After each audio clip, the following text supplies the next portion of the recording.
Welcome to Santana True Crime. Today we've got a packed house. We've got Abby from the podcast On Being a Police Officer. We've also want to remind everyone that A Murder on Campus is still available. You can find that on Amazon, Barnes & Noble, anywhere you can buy a book, as well as Kindle and Audible. And don't forget, we've also got our owner of the network, Eric Tanzi, the owner of Third to Stop. His book is going to be out in August, Pig Latin. You can pre-order now, so please go and pick that up as well. We've also got a special guest, Tevon Davis. Tevon is currently a police officer, and I met him when I joined the Wilsons Mills Police Department. We started to have a conversation about his life and growing up, and I realized that he had such an inspirational story that I wanted to share it with all of you. It reminded me of when I was a police officer with Raleigh, and I met a gang member who started to get involved in gangs when he was about 10 years old. He committed his first shooting when he was 13 years old. And I worked him as a confidential informant for over 10 years. He eventually was providing us with so much information that the FBI signed him up as confidential informant as well. And part of the reason was that he was a really intelligent person that just had some bad circumstances in life. He could remember things from his childhood that were crucial to investigations, including a RICO investigation. And when I was talking with Tevon and hearing about growing up and his brother and all the things that we're going to talk to today, I really felt that, again, this was just something that we really need to share. So Tevon, welcome to the show. Appreciate you. Thank you so much. And Abby, thank you for joining us today. Thank you for having me. So Tevon, I wanted to start out with, where did you grow up? Grew up in Virginia Beach, Virginia, the 23462 zip code, right on the east side of Virginia Beach near the oceanfront area. And what kind of area is that? Is it a high crime area? I mean, when you say Virginia Beach, I'm thinking waves and sunshine and beautiful women walking around. Right. So you got some parts, you got some real good, rich parts like First Colonial area, Cox High School area. But the part I lived in was a really bad area. It was closer to the Norfolk border near Newtown Road, Virginia Beach Boulevard. So yeah, it was, we call it the hood. It was the trenches. Okay. So can you tell me about what kind of household did you have when you were growing up? I had a two-parent household, my mom and my father. Shout out to my mom and my dad. Both working class. My mom worked for the Navy, and my dad worked for the state and the courthouse. Okay. And did you have any siblings? Yep, I did. I have, let me go down. I got my brother Tyree, rest in peace. I got Ryan, who's in the Army currently. Tanisha, they're both twins. So Ryan and Tanisha are twins. I have my sister Ashley and my sister Takira, and I am the youngest. Okay, so you've got a full household there. Yeah, full household. We got different moms, same dads. So that's the only thing that kind of separated. It was just me, my mom, and myself, my dad, and me, and then my brothers were different moms, but we still had the same. Okay, so they're coming around, and y'all were all hanging out together. Oh yeah, my dad was very active with them. Okay, and when you were growing up, what were some of the things that you were into? Just growing up, I was more into the sports. Early on, I was really athletic, loved doing sports, getting into things like basketball, football, whatever I can do. I loved it. ROTC, that was my thing, needing that structure, stuff like that. So before ROTC, were you getting into any trouble, or why did you want to get involved in that? Yeah, so I'll tell you that. We'll go down that road, and I think it'll be a good one. So back when I was 14, my mom's mother passed away. And during that time frame, living in Virginia Beach in that area, it was a lot of crime going on, a lot of things going on in the neighborhood. They call it North Ridge or the Ridge. North Ridge and Lake Edwards are kind of nearby.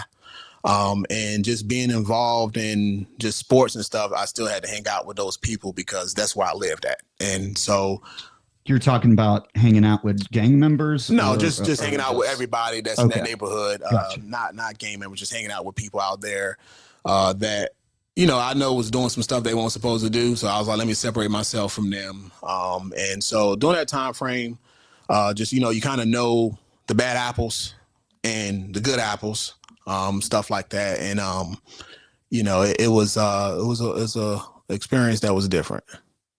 Okay. So when you talk about people were doing things that they shouldn't be doing, what are you talking about directly? So when I was young, just seeing the guys on the corner, the old school guys, I knew what they were doing. I had an idea what they were doing because you see them all the time. You got people around the neighborhood shooting at each other, people fighting, people selling drugs, people on drugs, you know, like Harrier Street, Richard Road, stuff like that. And this is occurring in your neighborhood and in your community? This is, yes, in my neighborhood, in my community. And Virginia Beach Police Department was very active. They were very active.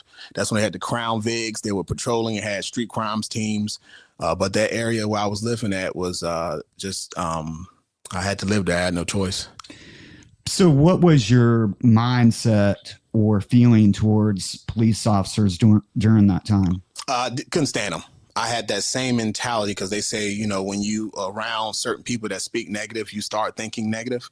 So I didn't like them. I didn't like police. I thought they were tyrants. I thought they, you know, were out to get everybody. But at that age, I didn't understand the full severity of what's going on in that neighborhood and why they're out there and patrolling. So I couldn't stand them. Tevon, Cameron, can I jump in? Yeah, go ahead. So, Tevon, when you say that, are you saying this is sort of generational? The feelings, the way people talked about police was through direct experience or just how they felt about the police? Just, I would say a little bit of both, because some people, growing up, kind of what I can remember, some people didn't like the police because what happened to their family members, but I didn't know all the details of it. But, you know, people will sit there and tell you one story and then it gets to the fourth person, it's all been all mixed up. But then you're like, oh, yeah, you know, they did us wrong. And then you get used to that and you get stopped and they like, oh, you know, they was aggressive, just trying to use the situation to sometimes, I think, manipulate the benefit of the lie.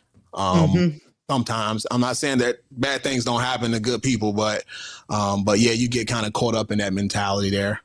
Okay. Thank you. You're welcome.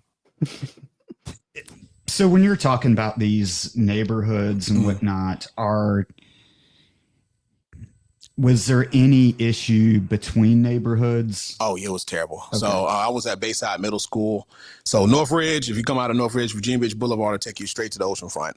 So Lake Edwards is our neighboring hood, and they couldn't stand us. I couldn't, when I go to school and, you know, when I start getting a little older, I can date a little bit. The girls in that neighborhood will set you up to come to their neighborhood just so they can try to jump, kill you, rob you, and do all types of things to you, because my neighborhood, North Ridge, will be for Lake Edwards, which was something that's been going on since the 60s.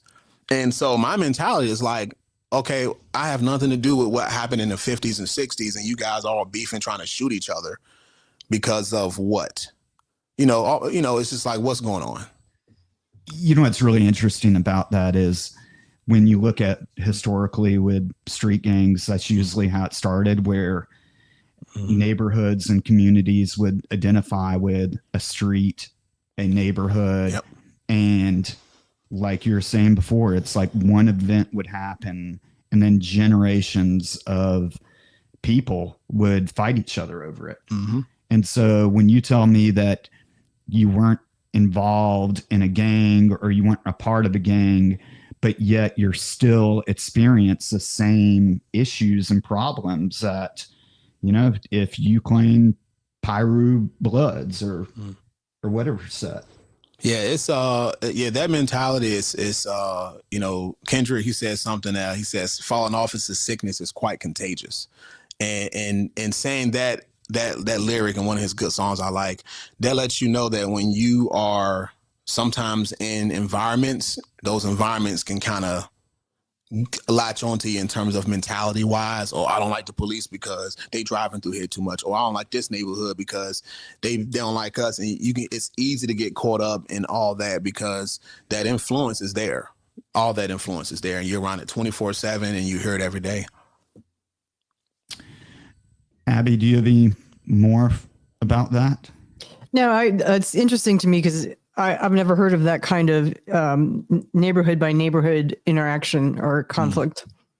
Oh yeah. And Tevon and I spoke with this where in Raleigh, I know, again, this is probably like a lot of cities, there's neighborhoods like Apollo Heights where people will claim Apollo Heights as well as being a blood member. So the guys who are in Apollo Heights that are from that area, they may be in a different gang, but they'll sell drugs to each other and they'll be cool with each other because the way that was explained to me is, you know what, they grew up in diapers together.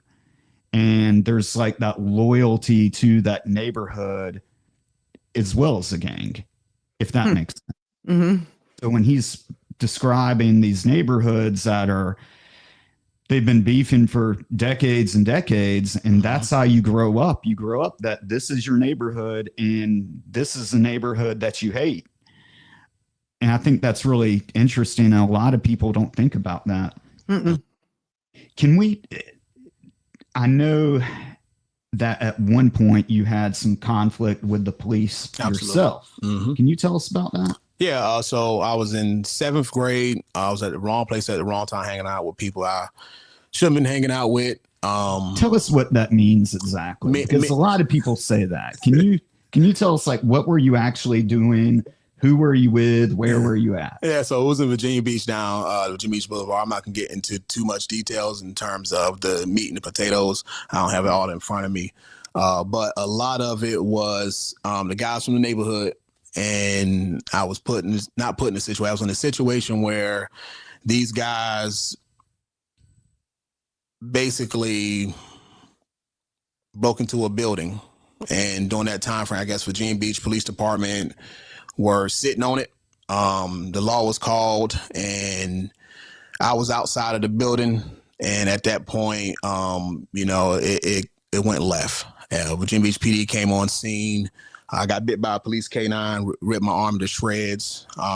Let's back that up for a second, because this is you can't just jump from the police showed up and then you got bit by a canine. There's got to be more to this. So you're walking, paint the picture for me. All right, I'll paint the picture for you. If you were doing a report on this, right, how would you paint the picture? All right, so I'll paint the picture this way. So I was with those guys and they broke inside the building and they basically wanted me to be the lookout.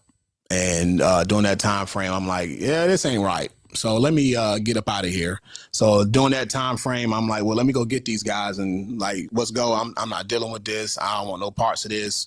And during that time frame, that's when Virginia Beach PD came. I remember seeing the K9. I was walking back to the front door and I'm like, yo, we got to get up out of here, bro. Y'all tripping. I knew I was wrong, and I put myself in that situation. And at that point, I remember it was at the front door, K9, he yelled something, stop. So I stopped. And I was like, well, I gotta get up out of here. So I ran, hide, and the dogs, as great as they are, went to sniffing, found my, your particles and your oils and stuff in your body, found me and started ripping my arm to shreds, put me in handcuffs. And at one point he had to hit the dog to let me go.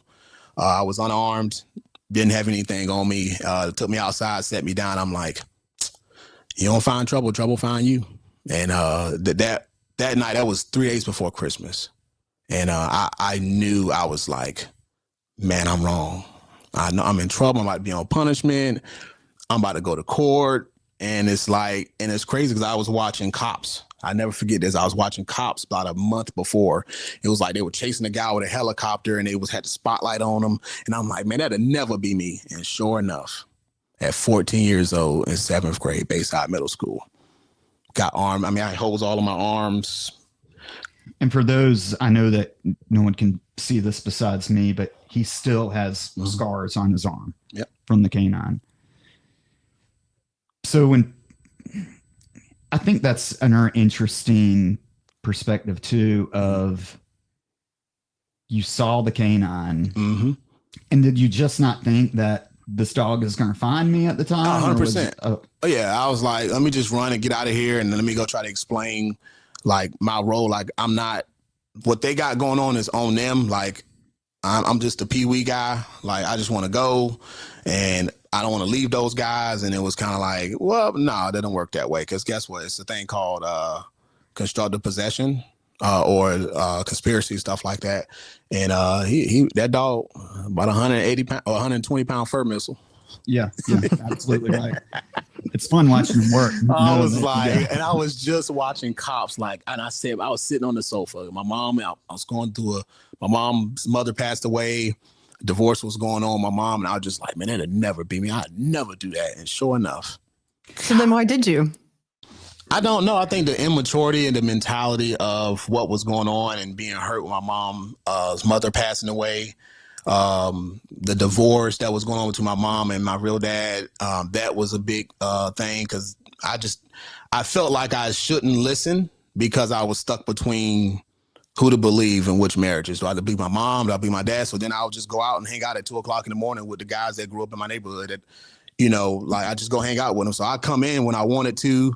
My mama disciplined me. She used to discipline me, but I was like, I'm starting to get bigger. I'm bench pressing. I'm getting some weight on me. I start feeling myself. And so I just end up getting caught up in that influence. That peer pressure is big. And it's just that immaturity. I mean, I was in middle school, 7th grade, so. Were you ever approached to join a gang during that time too, or? No. So during that time frame there, I knew there were gang members in my neighborhood. They would talk to me about it, but not like say like, hey, what you going like, man? Nah, I ain't with all that. Cause my mama still beat me. My stepdad, that's my guy. Shout out to my stepdad. He was in the Navy and he provided a lot of that structure and discipline. So at what point did you get into ROTC? So right after that, my life just down spiral. I remember sitting in the courtroom and I turned around and the judge was telling me what my charges were. And I turned back, looked at my mom, like they told me the sentence or what I can get.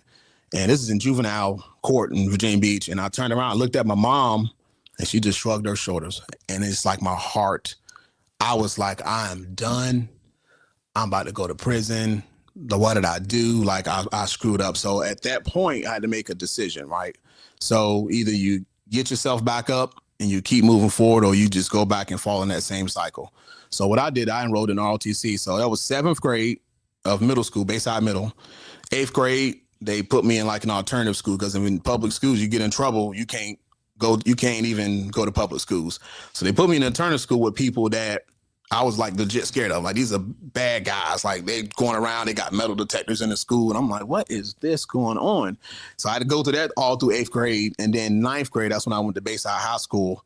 And I enrolled myself in ROTC. Nobody told me to do it. And I saw the structure and I said, well, I need structure because the divorce is still going on. And trying to figure out, do I go with my dad? Do I go with my mom? Do I believe my stepdad? I got this new guy coming in. He's a real big dude. Do I try to buck against him?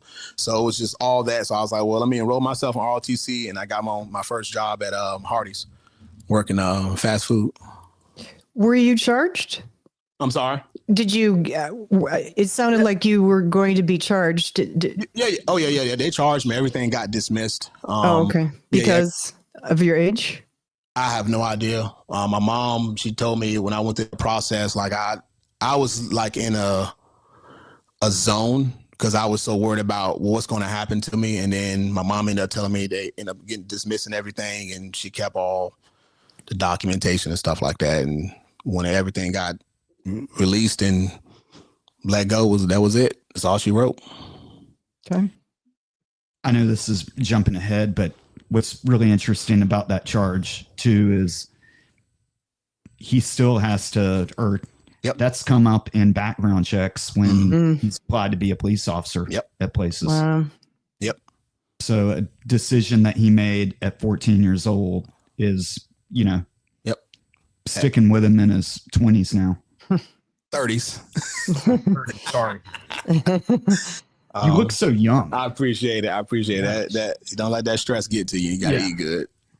Uh, so you finally found some structure in your life, and it looks like things are doing good for you. Mm-hmm. What about your brother? What is he doing? Your oldest brother? The oldest one? Yeah, Tyree. That's the middle. Or sorry. Yep. Tyree is deceased. He well, during this time. During this time period. What was going on during this time period? Yeah. So I enrolled myself in ROTC, started going to school, and phenomenal with my grades. I was a great athlete. Transferred to Princess Anne High School. I was in the school newspaper about wide receiver from Bayside High School, Northridge guy. I was phenomenal. Ended up getting hurt and breaking my scapula in half my sophomore year in high school at Princess Anne. And during that point, I just stayed with the ROTC the whole time. That structure was everything that I needed, every bit of it. Okay, so you're doing that. You're doing well for yourself. Mm-hmm. Are you still getting these negative influences in your neighborhood, or are you staying out at 2 a.m. still, or what are you doing? So during that time frame, so from that middle school incident to high school, we moved to San Antonio, Texas. My stepdad got orders to San Antonio, Fort Sam. So we moved out that neighborhood. I believe 2011 is when they sold the house, the townhouse, 328 Harriet Street. You can look up on Google. You can look at the street view and see how the neighborhood looks. Okay. At that point, we moved to Texas, and then it was just I was moving, and I went back to Virginia Beach. So during that time frame when I was with my stepdad, I was still a little bit resentful, wanting to do my own thing. And I told him I was going to move back to Virginia Beach because I didn't like Texas. I like Texas. San Antonio is a great place, but I'm not from there. And so I moved back, and I lived with my real dad for a little bit, and that kind of didn't work out. Why is that? Just being young. Me and my dad, we kind of had different opinions, especially during that divorce, that trauma I had with that divorce, picking sides of what's going on, who's who. That stuff was really big and a big influence. So I was a mama's boy. So I still had to respect, you got to honor your parents. But I kind of bucked against the system a little bit with my dad. Like, okay, I live with my dad, but I'm going to come in when I want to. But he was like, no, you come in at 2, 3 o'clock in the morning, this your limit. I'm like, man, I'm 19 years old, man. What you talking about? I make my own, you can go out there and get your own house. So that didn't work out. And I was basically homeless my senior year. My 11th grade year, I was home. I went back to Virginia Beach when we moved. So I was homeless, like living with a ex-girlfriend. Her mom brought me in, and I was still going to Princess Anne High School. I was walking to school, taking the HRT bus, doing the ROTC, making my money, working at like Hardee's, Sonic, security, and stuff like that. Go ahead, Abby. No. I mean, that's a tough love, Heather. Yeah, 100%. The thing about it built character. That really built it because it was all ego. I mean, you just got to listen to your parents, milk it for until you're like 21. Girls is a little different. Boys, we get to stay in the house about 20, 21, but all I had to do was milk it, but I just didn't want to because I was just like, I'm going to do me. So it cost me. And speaking of costing you, while you're trying to get your life together, your brother, your middle brother, doesn't have his life together. Nope. Can you tell us about what's going on with him? So from middle school to me all the way in high school, we still stayed in contact, but I did not know my brother was in a gang. He was Bloods, Piru. That's an area, I believe, Norfolk, like near Granby. I didn't know this until I got older. Like I didn't know when he got into the game at one point. I never seen him with colors around. Like he didn't. When my dad would pick us up, I never saw any of that. I just found out when I was like after high school. Like, oh, you're a gang member.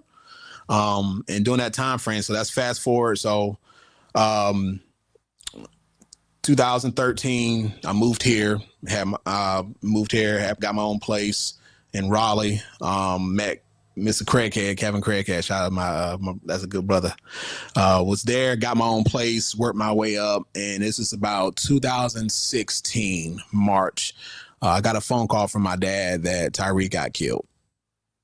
And I immediately hit the ground in the kitchen. I was at 6 Forks Road, right there by the police station, that neighborhood right in the back. I stay in the loft there, and my dad called me and said Tyree got killed. And it was probably the worst pain I ever felt in my life. Abby, can you give us some perspective of what's going on during that time as well?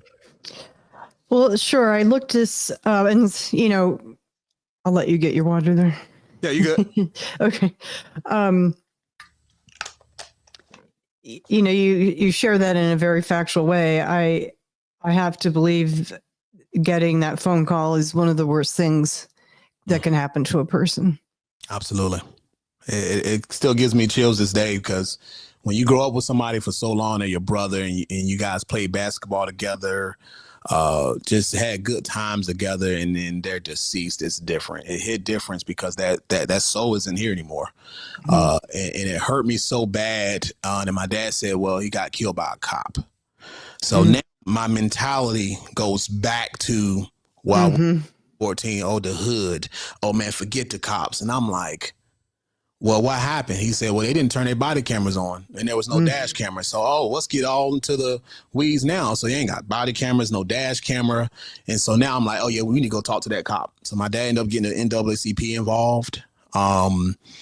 And I get a call from the news. I think it was ABC 11. Don't quote me on that. I forget which news. And I was in Crabtree Mall, and she says, "Is this Tevon Davis, the brother of Tyree Privet?" I was like, "Yes." She's like, "What do you have to say about the shooting?" And it's on the internet somewhere. You just got to find it. And I said that, people that live in poverty-stricken situations believe that exhibiting violence is how you handle situations, and it's not. We need to stop. We need to put the guns down and stop killing each other. And my dad told me that Tyree basically shot another gang member at Oceana. It's like Ocean View Boulevard. It's like near one of them hotels. Shot and kills him. Goes to the 7-Eleven down the street. The witnesses say this is Tyree Privet. That's who did it. They was able to put the warrant out for murder. And he comes out of the 7-Eleven. Now, I didn't find this out until a little bit before I met Santana. So from basically 2016 until, say, roughly like 2 years ago, he comes out of the 7-Eleven, makes contact with the cop, and they confront him. He shoots at him. They return fire, striking him and killing him. But prior to me getting this information, all I was told was they shot him. When I went to the funeral, his head was shaped funny. And I asked my dad, I said, what happened? Oh, they shot him in the back of the head. So now my mind goes back to what I was. Oh, I'm from North Ridge. I'm from Virginia Beach. I'm from the 757. Yeah, man, forget that cop, because I want to talk with him. Like at this point, I wasn't even a cop then. I was like, I need to go have a conversation with him. Like, man to man, did you just straight up murder my brother? And I, didn't know about the procedural process with cops and stuff. And my dad told me he got shot in the back of the head, and I think 4 times in the chest. So how do you explain that, right? And so NAACP gets involved. My dad was not able to sue the city of Norfolk because they said that when they open up the investigation, there's a certain time frame that you have to sue the city and the officer. So that time frame lapsed, and my dad basically was like upset because he felt like they purposely extended the investigation to do that, so he wasn't able to sue. And that was it. It hurt me hard. It hurt me real bad. Well, I guess there's so much going through my mind right now. I mean, so at the time you didn't know, and Cameron, what you were referring to when you asked about this year and what was going on, this is 2016. So it's in the wake of Ferguson. Yep. And the Michael Brown shooting. And then there are other high profile, shall we say, shootings of Black men over those couple of years. And this in fact was less than 24 hours after the Dallas 5 were killed in an ambush when they were working a protest. So this is against that backdrop. But so this is, you've got 2 cops with no body cam on. One wasn't wearing his, I believe. One forgot to turn his on. Correct. But what I read in the article is that your brother was texting with someone that he was in a shootout with police, and they used that as evidence that he was firing at them. Is that correct? Yeah, my dad told me that kind of further down that he texted his mom and basically told her that he wasn't going back to jail because he was already arrested before from stuff that he did prior to that shooting. So he texted her and said, "I'm not going back to jail. I'm not going back to prison." And then officer makes contact. They forget to turn their body cameras on due to the intense situation. I think that's what the article said. Right. And that was it. So. No, but you didn't find this out till like 2 years ago. I was working in my patrol car, and I was like, let me do some more digging. I'm at peace with it, but I was like, let me do some digging on it. So I ended up doing some digging. I ended up doing an actual article on the police chief in Norfolk. He retired. They actually did an article for that officer and talked about how much he was a hero. And I'm like, what? So I called my dad. I'm like, what's going on? He's like, oh, so they did recover a gun. I'm like, whoa. I'm like, all right, what else? He was like, he did shoot at the cops. He had gunshot residue on his hand, and they returned fire. And so now I was at peace with what happened, kind of only knowing what I had. I'm like, okay, all right, there's nothing I can do about it because I had so much death in my family prior. My mom's mother, her dad, my great-grandmother all died in 3. So that's 3 right there. Right before my brother, and that's the 4th one. So, I'm like, man, that sucks. That really sucks. And I'm a cop at the time. I'm like sitting in the car like, wow, he did shoot at the cops. And you said just a few minutes ago, you want to talk to this cop. Did you kill my brother? Now, as a police officer, and knowing what you know and knowing the impact of an officer involved deadly force encounter on the officer, would you want to talk to him? Can you imagine potentially how he felt having to take this young life? 100%. I'll probably, if I saw him today or talk with him, I'll probably hug him and tell him I'm glad that you was able to get him off the street, stop him from killing somebody else, and that you're safe. Nobody deserves to be shot at. Nobody deserves to be like murder's that's just the top of the line. Like, nobody should even think to go that far. And so I would actually commend him if I spoke with him, or if he called me, I would actually commend him for doing a great job. That's hard to say. Yeah, it is. It took me some while, about 2 years ago when I found out. I'm like, you know what? The conversation I wanted to talk to him about was going to be it's going to be, look, listen, really, this is what you're really doing, bro? In Norfolk, y'all already got a history. Everybody don't like Norfolk, but that's the mentality. And like, did you really shoot my brother, man? I would have looked him dead in his face. And if he would have told me, yeah, I probably would have jumped over that table.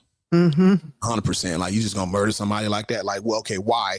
Then I want to get in the weeds on why, if he did it, if that was the reason being. But no, I'm at peace with it. That's a really complex, really tough situation. I don't even know how to describe that. I mean, you're a police officer now, and you were a police officer when you found out the facts. But something in your life made you want to become a police officer, even knowing what happened with your brother. Yep. At what point did you meet Craighead? So when I moved out here, got my own place, I have no family here in Raleigh. Like, I moved here, was working Witch Subs that used to be in Crabtree Mall. I was in Jacksonville and I moved to Raleigh, got my place that you probably remember. It's called used to be called Wolf Creek. Yeah, I used to live out that place was terrible. I used to live out there, had the bedrooms, and so I was like, you know what? I was doing security in Virginia Beach, so I was like, let me just go over here and work security for York Security at the time. And I met him, and he was huge, this big, tall guy, and I'm like kind of nervous because I still don't really like cops. I kind of like, I'm still, I'm still like, I just want to go in the Navy, be a fighter pilot, and that's why I did the ROTC thing.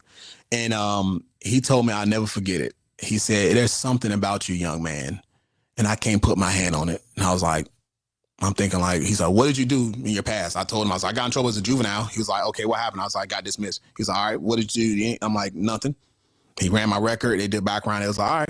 He's like, no, what do you want to do? I said, be a pilot or probably do nurse. He said, no, you need to be a cop. I'm like, to be a cop, man, you tripping. My brother, no.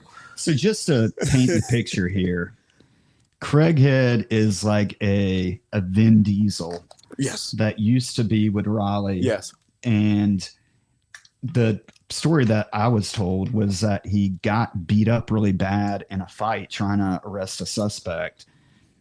And he realized that he was out of shape and needed to work out, and then got completely jacked. Yep. Got on the SWAT team and was there forever. And then later he worked his way through the ranks. Yep. And I believe he was a captain when he retired, but he was not a sit at the desk captain.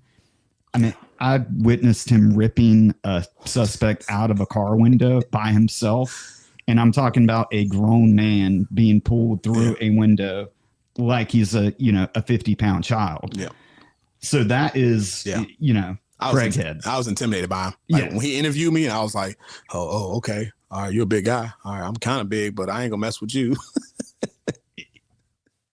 Yeah. So you've got that guy that's seen something in you. Yeah. Yeah, he did. He said, he's like, nah, you don't need to be a nurse. You need to be a cop. But I just can't put, and I'm like, I went home and I was like, no, I ain't about to be no cop. You tripping. I'm gonna go in the Navy, do my 20 years and retire. That's all I had. Cause I grew up in an environment where, I mean, I'm glad I made it out that I was 21. I was happy I made it to 18. I was happy I made it to 20. Happy I made it out and moved. Like, cause people where I'm from don't make it. They get killed. It's like, so it was a privilege for me, and it was not about to say a privilege. It was just good for me that I made it out and didn't stay in Virginia Beach and moved here. That's a really interesting take too on life, that it is a privilege to make it to 18. It's a privilege to make it to 21. Where I think a lot of kids, don't have anywhere near that perspective. No. Well, and going back to your brother, I mean, had someone said that to him, maybe he wouldn't have ended up in a gang. 100%. I think that my dad can only do so much. Shout out to my dad and shout out to the fathers out there. You only can do so much, especially with kids, especially if they're living in separate houses, if their mom got custody and so on. So there's only so much you can do. And my dad stayed on it as much as he could. And so I guess at some point, whether it was in high school or whatever point whenever he got in the game, I don't know when. I can ask my dad, but it was a wrap then. Why do you think he didn't tell you? Your brother didn't tell you he was in a gang? Probably think that I look at him different because I've never been in a gang, never wanted to be in one. Like I didn't have the mentality to say, okay, what's a gang? Like, why are you in a gang? Is a gang like a fraternity? Like, and I think that the criminal activity involved in gangs, he didn't want that around me. So like he would never really come pick me up or nothing like that. Yeah, so I guess he just didn't want to tell me that he was like, I'm a Pyru blood, whatever the hand signs they do. I guess he didn't want to tell me because I probably judge him like, man, what? Man, you in the what? Oh, you tripping, bro. Yeah. Cameron, do you mind if we cover this just a little more? Yeah, no, go ahead. Pyru is a set. Yes, blood set. Yes. And bloods are, based on my interview with Cameron, I understand Bloods and Crips are largely black, or Bloods you have to be black, right? And Crips, okay. Yeah. And did you go ahead? I don't mean to. And that could change on the area. Like you might go up to New York or might go to Florida. It might be like, hey, you can have a mix of white, black, Hispanic. It's never the same. It's never. Yep.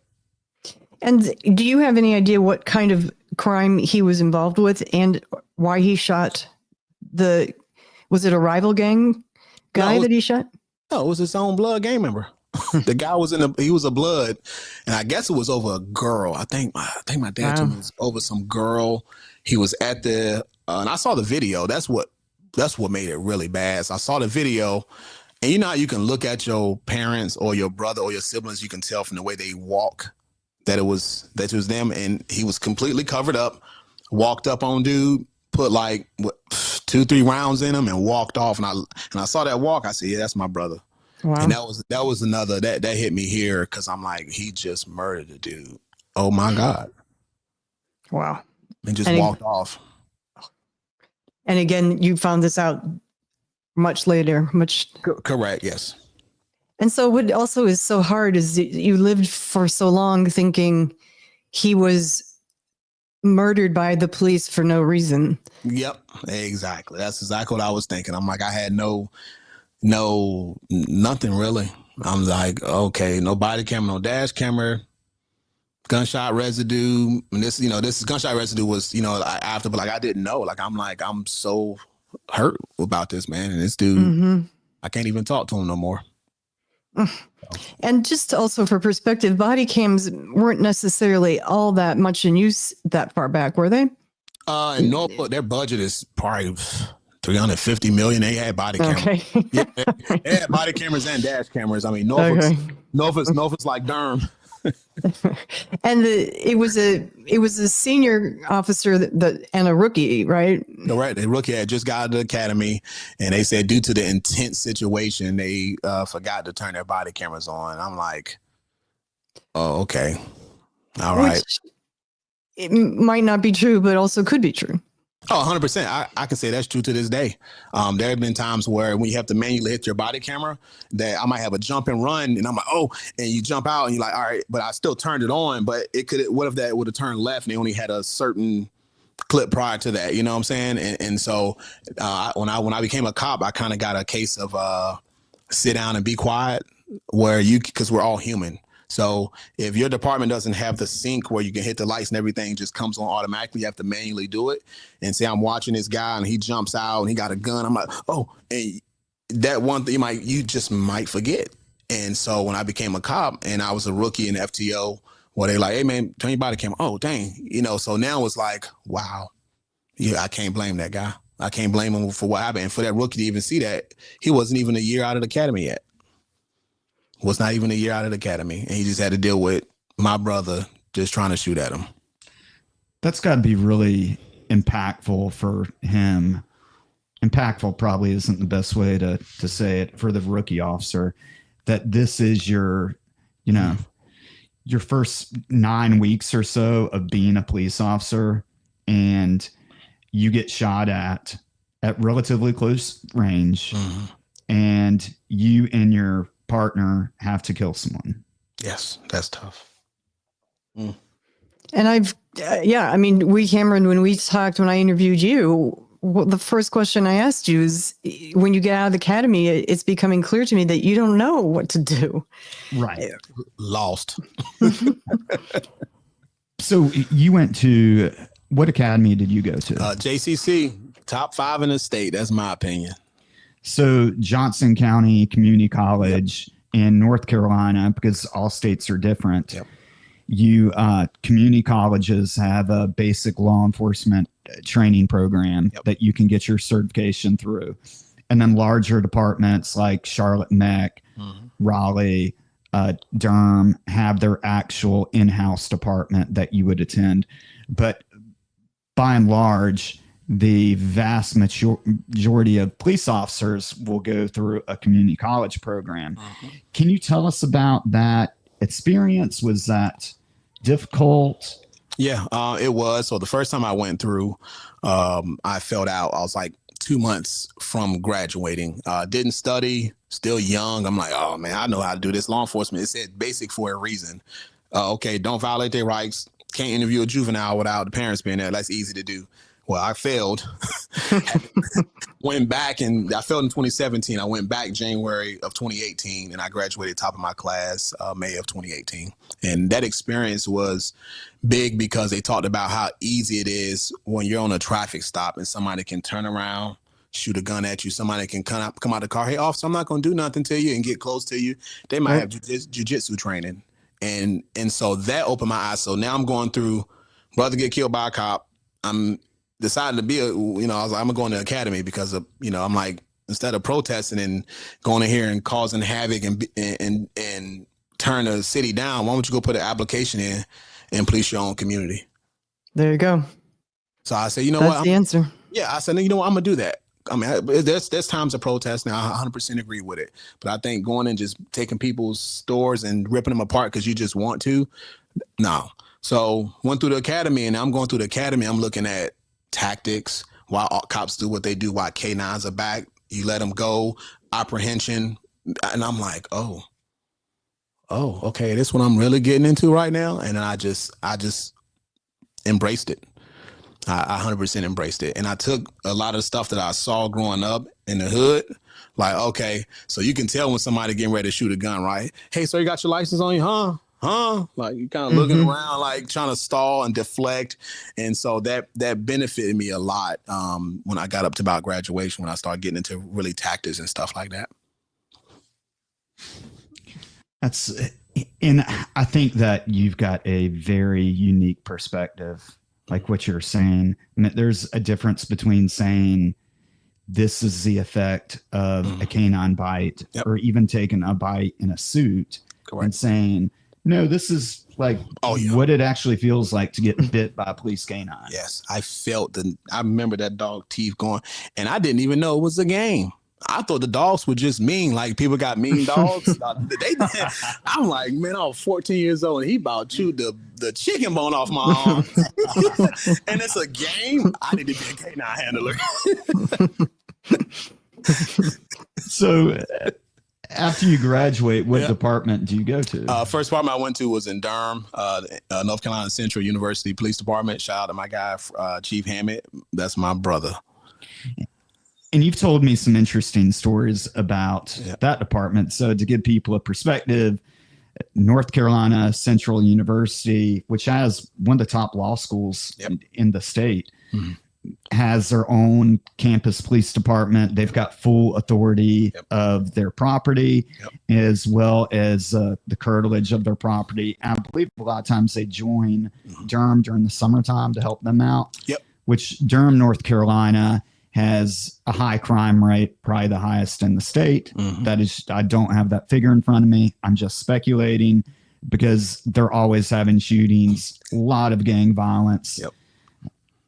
Can you, how was that first day or that first year being with Central? My first year, it was great. Fred Hammett, when I came in there, just like I told y'all about my juvenile stuff, I laid it right there in front, like, hey, this is what I got. I put it on my paperwork. And he gave me a shot. And I remember when he gave me that shot, I was like, I'm not going to let Kevin Craighead down. He saw something in me. All right, let's get through this. So my first month, I had a fatality. That's on the news, motorcycle. And to sit there and see a guy lose his life right in front of me. I remember he was listening to Fred Hammett on his headphones, the gospel singer he was going to work, and guy pulls out and he just T-bone, and I'm sitting there looking like, oh, this is bad. And I see him take his last breath. During that time frame, I was really a proactive officer. I'm stopping cars. I think I did like 1,000. Let's stop it right there for a second, because that's a really interesting topic too. How long were you a cop when that happened? The fatality? Yeah. The fatality was, I was about a month in. I was right off of East Lawson Street and East Lawson and Austin Avenue at the intersection right there. So I talked about my first death investigation. Well, it wasn't a death investigation, it was a double murder on Abby's show on being a police officer, which again, go and check that out. And I remember, it's funny when you said the whole gospel thing, because in my situation, the guy was obviously deceased, had been shot multiple times, and his phone was ringing, and it was a rap song that was coming on. And like, it was this awkward moment of, do you answer that? Like, what do you do? No one told me in the academy, if you're at a murder scene and the suspect's phone keeps on ringing, like, do you answer the phone or not? And I asked one of the senior officers, I was like, hey, this guy's phone keeps on ringing. Does someone answer it, or like, what do we do? And she was like, you're an idiot. Just stand there and shut up.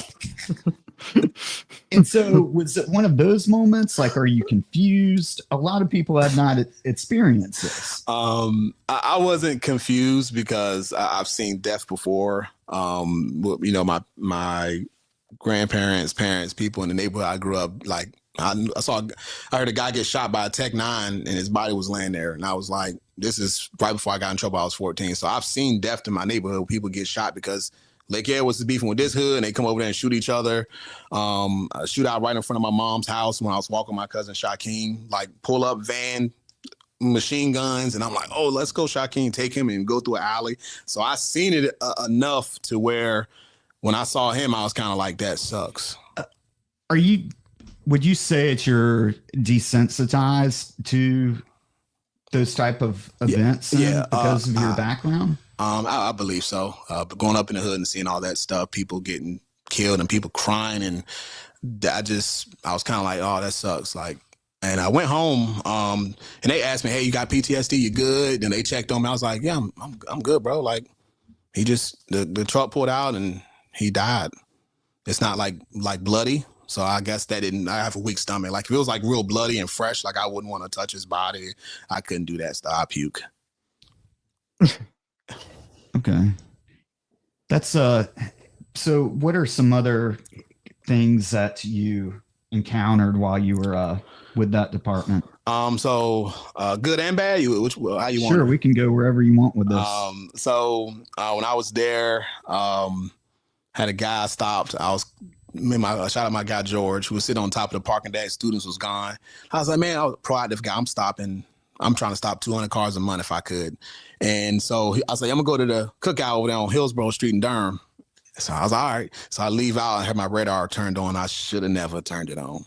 So I come down. I do my calibrations, everything before I turn on. Before I patrol. So I come down Latham parking deck, make a left. And the reason I made a left because I was gonna go up see if I could stop a car and then go to the cookout.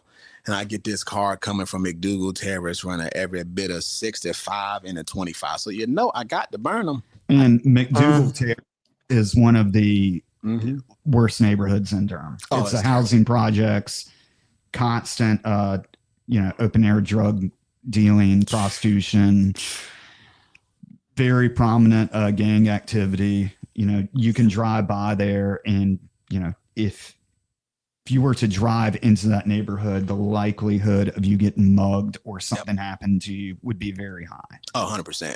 I was on a stop there before. Dude said, man, you better kill your tail about the campus. I was like, yes, sir. All right, have a good one. Yeah. So go ahead with the, you stop this car. Yeah. So I stop, I turn around on them. I come up on Lawson Street. This is west, like true west, like going towards Fayetteville Street. And I'm calling it out.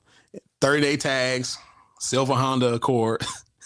Occupied one time, and he makes a left on Merrick Street. He makes a right on Merrick Street. I make a right. So I'm like, okay, this is a jump and run. I can understand the behaviors. I'm like, okay, he getting ready to jump and run. As soon as the car stopped and he jumps out, I'm stuck in my seatbelt. I didn't have my lapel mic, so my gun hand is on the radio. So I pick up my radio, my mic to say, hey, we got to jump and run. But during that time frame, he pulls out a gun. And he turns, and I remember getting tunnel vision. They say audio exclusion. Right. That stuff is real. Yep. I remember it was like a tunnel. I saw all was black, but I can see it was a Ruger LCP 9. I would never forget. That's a compact 9mm. And people, please don't buy that gun. That gun is terrible. It's a boat anchor. Yeah. He pulls it out. It gets stuck because he had an appendix carry. Pulls a second time, and at this point, I'm like, I'm about to get shot. I should have just, wear my lapel mic, should have known the jump run was coming, pulls the trigger and blows his private part off. Could you not shoot at the point at which he's reaching? I was stuck in the OODA loop. I was still in the car, stuck in my seatbelt, and he already had to jump on me. There was nothing I can do. Can you say that again? OODA loop. Stuck in the OODA loop. Have you heard that before? I have. I had no idea. I'm like, what are you saying? What is a OODA loop? Yeah. So the OODA loop comes from pilot training, where it is that you want to create the action. That way they have to react. And that time between your action and their reaction, people get stuck in this space, right? That OODA loop where they have to think about it, right? Which is why things like flashbangs work and other distraction devices, is you make them make a very tough choice in a short amount of time. And so go ahead. Sorry. Go ahead. Yeah, a lot of times that happens in critical situations, and either we can cause that as officers to suspects intentionally to place place them in that OODA loop. Or, unfortunately, sometimes like situations like this where, you plan for things to happen a certain way. And then, your seatbelt gets caught, on you while you're trying to jump out of the car. And it's like, oh shit, this is not supposed to happen this way. I remember, I know this is not about me, but I remember we got into a almost shootout with some kidnapping suspects, and like I jumped out of the car and punched my pistol out, and my pistol accidentally hit my magazine release. And I can remember in slow motion watching my magazine drop from my pistol. Oh my God. And it seemed, it was one of those things like Tevon was saying about you get that tunnel vision of just, and everything slows down and it's unbelievable. But I can vividly see, the minute details of my magazine as it fell from my gun. And I went back and watched the video on. It's like, oh, that was actually a pretty fast mag change, but it was something that I was not prepared for, or I did not think I was prepared for. So, when you're looking at training, that's one of the things why scenario based training, where you let those factors play into the situation, are so important. Yep, I agree. So, we do have to pay off the incident. So he's reaching for his gun, and you're stuck in the OODA loop. So then what happened? At that point, I heard the firearm go off on the suspect, and he's like, and I was like, oh, right, okay, that ain't good. so at this point, I'm like, all right, I'm trying to articulate deadly force, right? So I need to get this guy down. But he dropped the gun. He runs through a neighborhood, and I go down Merrick Street, and that cuts back to Dupree. And I loop around because I know Merrick got Umstead, and like Umstead, they call it like the zombie area. It's right by the yeah, it's really bad area. And so I knew he was going over there, so I'm gonna cut him off. And I was ready. I was like, I'm gonna fight this guy. It's gonna be game. You tried to kill me. I can articulate. You're going to Duke Hospital tonight. And so I didn't see him. So I'm like, okay. So I drive back, and the car's gone. So I didn't clear the car. Another rookie mistake. Gun is on the scene. It's there on the ground. This case already been dissolved of and everything. Yeah. Guns on the ground, shell casing, and blood droplets like a deer, just straight down. I'm like, So now I'm like, okay, what do I do? Do I call somebody that is more experienced? And like when I do call them, do I turn off my body camera and ask them, and then turn I don't know what I'm doing. So my sergeant, she's my homie, Sergeant Jones. She pulls up. She came from Newport News. Same Newport News is bad. It's terrible. It's like Norfolk. She pulls up, laid back. Hey, Davis, what you got? I said, Sarge, I'm just trying to go get some food. I stopped the car. He was speeding. I gave her the speed. She was like, oof. I was like, all right. And he jumped around. He tried to shoot me and pulled the trigger and blew his private part off. She's like, and she went like this. And my guy George is with me, real big guy. Takes a flashlight. She looks at it. She's like, all right, you got it. I'm going to go back on campus. I make the phone calls. You guys stay here, secure the scene. I'm like, because she had that much trust in me, because I was, she knew what she was doing.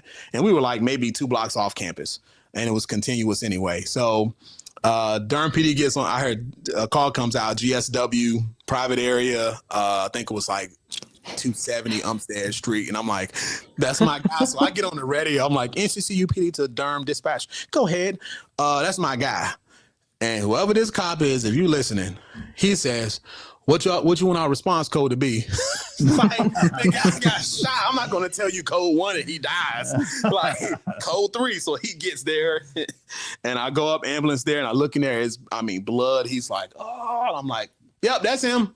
I saw his face and everything. I clothing, everything. I was like, yep, that's him. And the car that he was in was parked next to the house. Oh, so I never cleared the car. I could have got shot there. It was just a bad day. I wasn't even a year in yet. Still not well, I think it worked out relatively well. I agree. 100%. The guy that shot himself, 100%. in his penis, that would be a bad day. Blew it off. Oh, God. But yeah, that was not even a year in. So now I'm like, man, that's my try. This stuff is real. Like these people will kill you. Well, and you were in some other instances as well. Yeah. I remember you were telling me about the parking garage.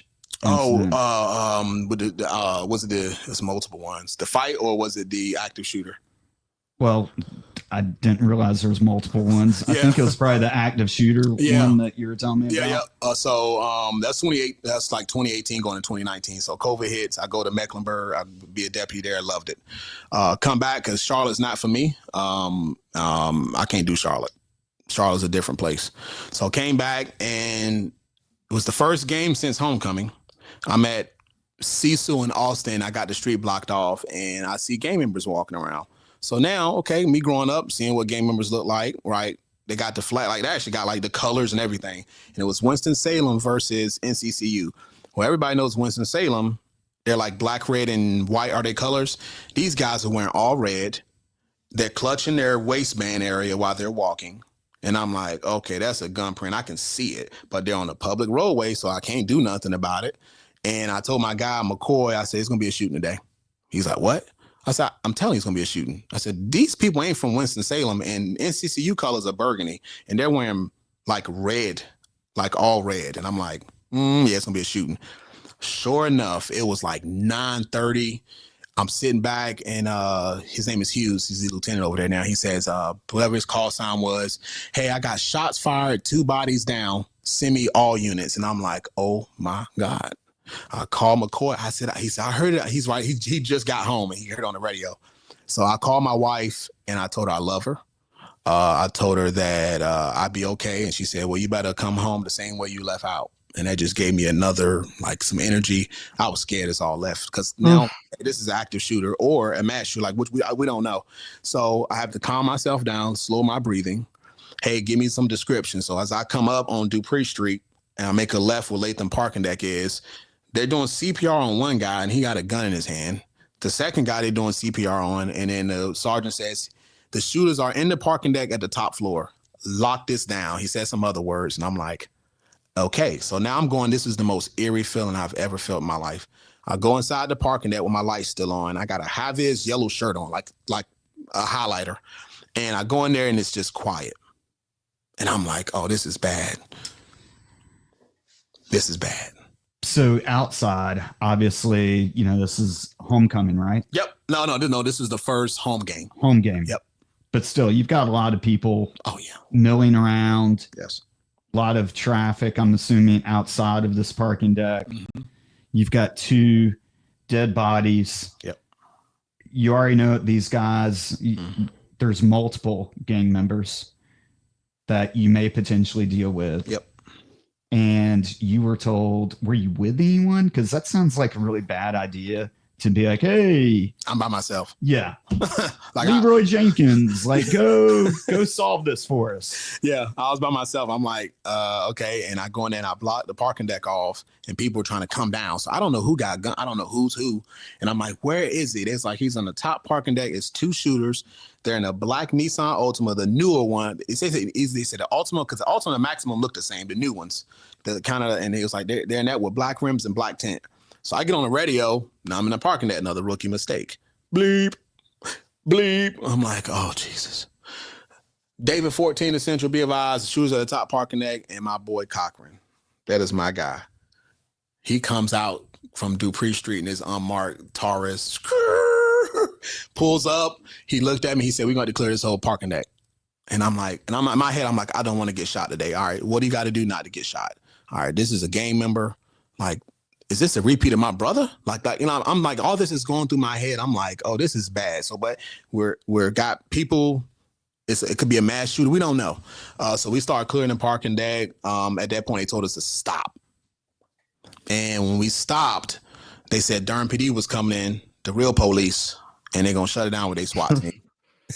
So I'm like, I think that not being a hero in this situation is probably a good thing. Having tools at your resource. I really appreciated what Dallas did with the active shooter that shot 5 police officers. Is okay. We'll send in a robot And well, the robot handed him some explosives and then detonated it. Like that's a very reasonable way to deal with a situation where none of us get shot at. 100%. Because that's I don't think people can understand of how bad a feeling it is to when he was saying beep, beep, that means that when you get on your radio and you try to get help or you're trying to communicate with your fellow officers to communicate a plan, you hit it. And it's not going through. Yeah. You're not going anywhere. Nope. And that's a really bad feeling, especially when you know that you're outgunned at this point. 100%. You've got gang members who are in an unknown location.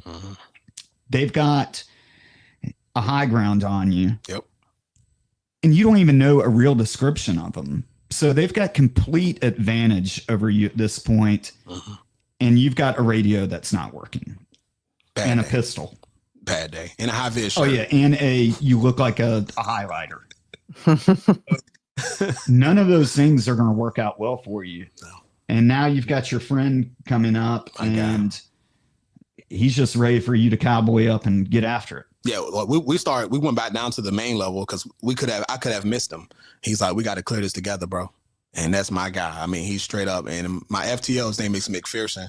I mean, from what I didn't even know, he actually came in and went to the top parking deck and cleared it, came down. I'll never forget. He was like, man, I ain't see nobody up there. And we like, you went up there by yourself? Oh, you are out of your mind. This is my FTO. He trained me. And he just drove up there by himself. Like he just went to the top on the stairs because you can get on 2 points. You get the elevator or the stairs on the eastern side, and the bodies that we had all that secured. And he came down after we stopped when they cleared us. He was like, "Yeah, I went up there. I ain't see nobody.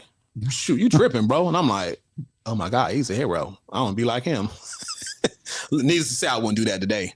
That happened. That night was terrible. So we shut everything down. We still didn't know. So we had people trying to look at cameras. And so each person, Durham SWAT team is so legit.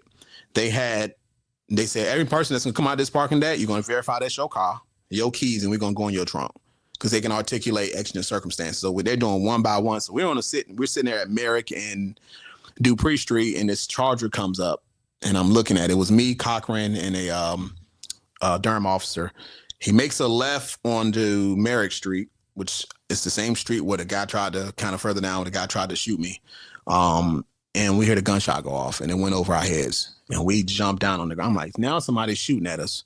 People were standing outside. One cop's like, get on the ground. So we thought that was a shooter, but they had an autistic kid and this gunshot. It was just chaos that night. I think I was up for like 22 hours. So I think we've got to go back to the point where you're getting shot at. Yep. When you're getting shot at, are you able to manage that stress, you think, better than the other officers on scene because your background, or are you starting to get that audible exclusion and tunnel vision? Is your stress up? What are you feeling like? Stress was up. At that point, I kind of was at peace if what was going to happen because once you hear the gunshot, it's probably too late. I don't think my background made it better. It really scared me, and we didn't know where it came from, but it was like, and I'm like, oh my God, like y'all just shot at me. I was angry. I tell you that I was pissed off because now I've been out here all day. We're dealing with this parking deck. We got 2 dead bodies, and it's the first homicide basically on the campus during the first home game, and so. Now what's really going on? And we found out we was stuck between the gang war. It was 2 gangs, Bloods and Crips. So let's no go back. kidding. Wow. It's like, Go ahead, Cameron. And after you got shot at, how was that handled? What did they do? Got shot at. The officer confronts somebody. Wasn't him. And that was it. I don't recall them recovering a bullet or nothing. Like I don't recall. Did they make an arrest in the? No. I remember. Oh, you actually didn't find them. Yeah, it was like it was like a black Dodge Charger Scat Pack, and he made a left on Merrick, and there's a house right there across from the parking deck that's probably like at your 1 o'clock, and that's like the general area where we think it came like they got out the car, went behind the woods and shot, but it was a gunshot. I can call my guy Cochran right now. We jumped on the ground. I'm like hiding. The Durham cop jumps out the car. Like, oh, I completely believe you that happened. Yeah. Yeah. I was like, shh, nah, I'm not dealing with this. And that was it. We ended up finding out I missed them by like 30 seconds. So as I was coming in the parking lot, the two shooters were leaving out onto Merrick Street where the second shot had came and made a right on Dupree Street and was gone. So I missed them by 30 seconds. And that could have been the same situation if I'd have made contact with them, with my brother. and I didn't have a body camera on. Did not have a body camera on that day. It was a special event. So all the body cameras were I think they were already signed out and everything. So I was just doing off duty. So I'm just like, okay. I mean, we only have I didn't think we had dash cameras either.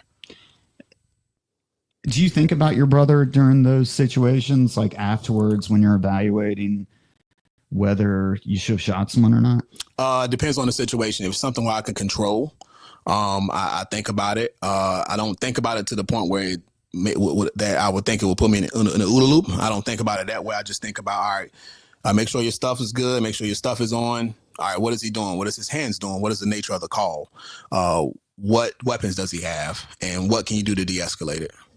But sometimes afterwards, like, dang, okay, my brother could have just gave up. He could have just go to prison, bro. You smoke somebody, go and sit down for 30 years and that's the choices you made. And you got to deal with it. God gives us free will. So you got to take ownership of that, especially murdering somebody because of a girl. Come on. Or whatever. If we really know what, wish I had his phone to go in and see what it was.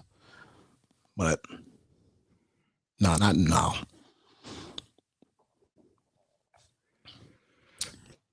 It's hard to live with. It's just, it's just hard. Yeah. I don't know.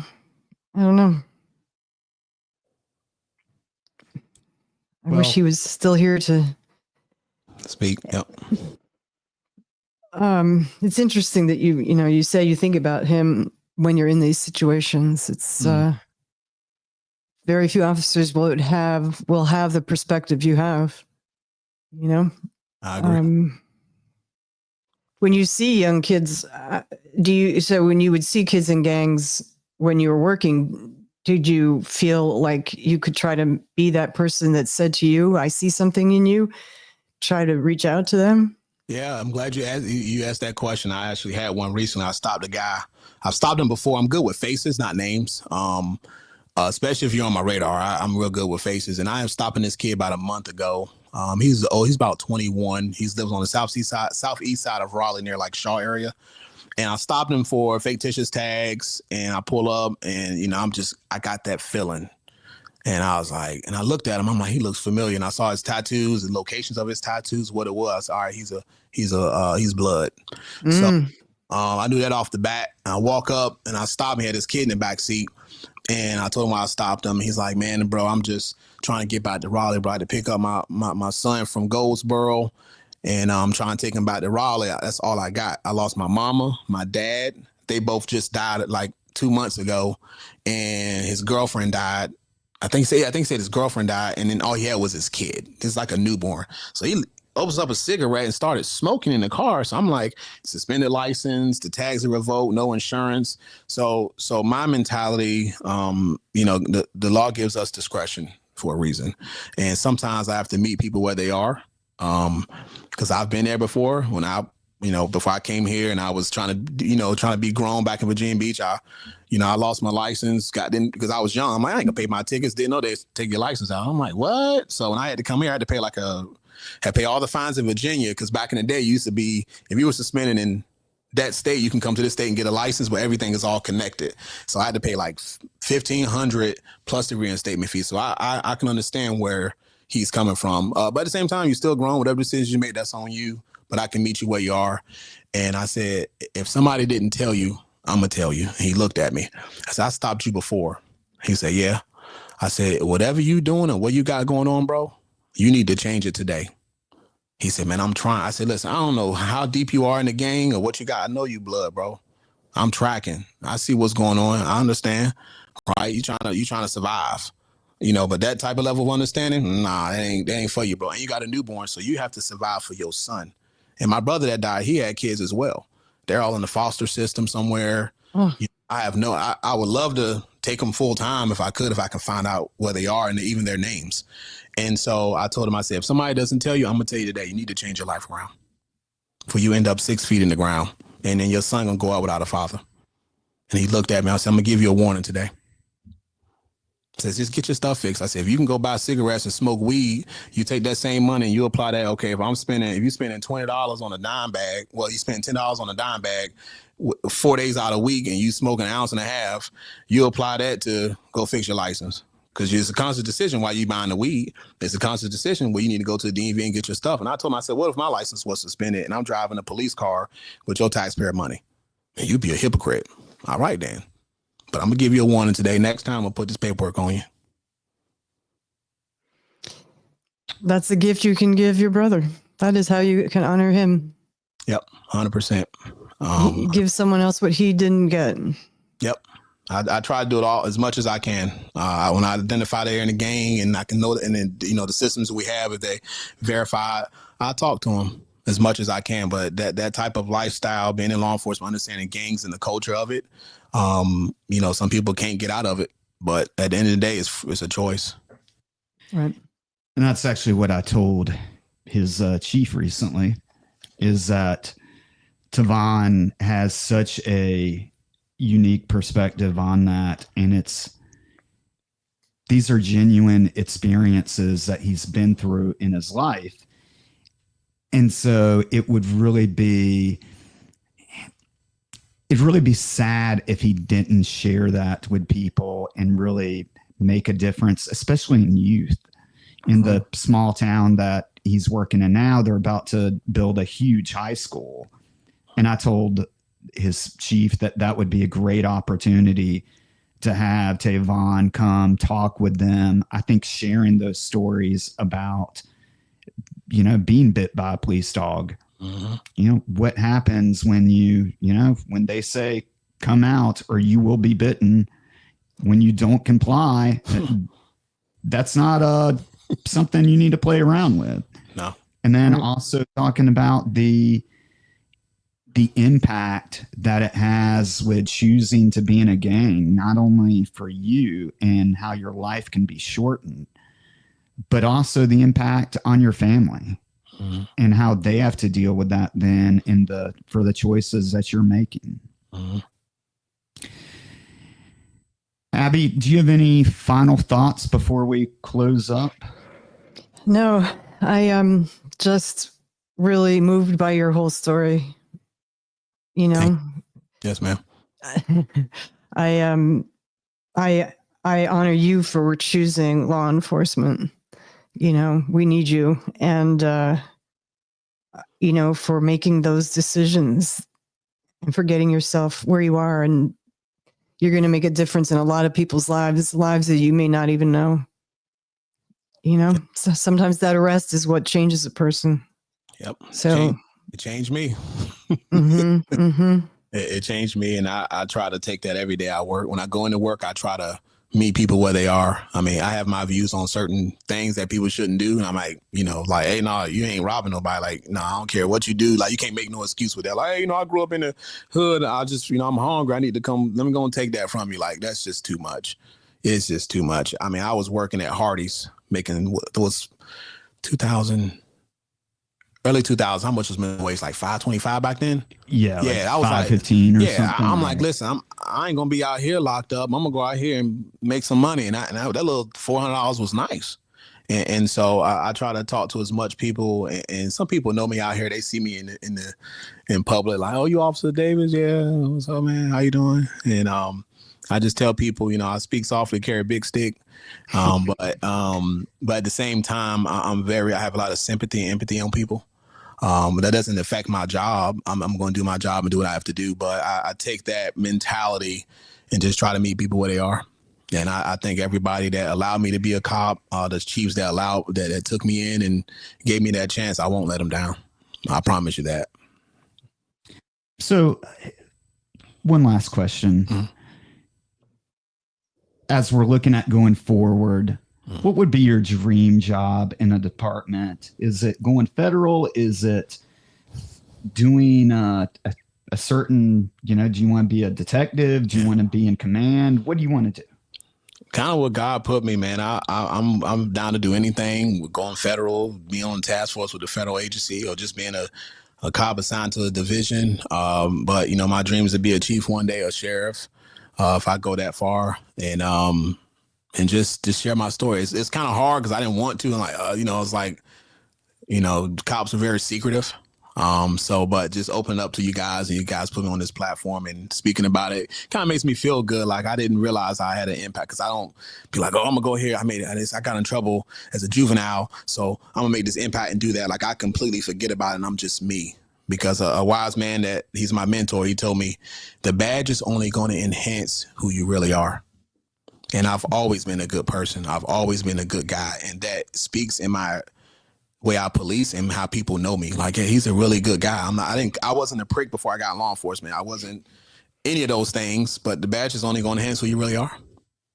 If you were a liar or a thief, had these moral, ethical issues before you was a cop, you're like, hey, I'm gonna change my life around, go be a cop today, and you ain't fixed those issues or fix those things, and you ain't right with the good Lord, it's gonna come out 100%. Well, I love your perspective on life, and I thank you again for sharing that with us.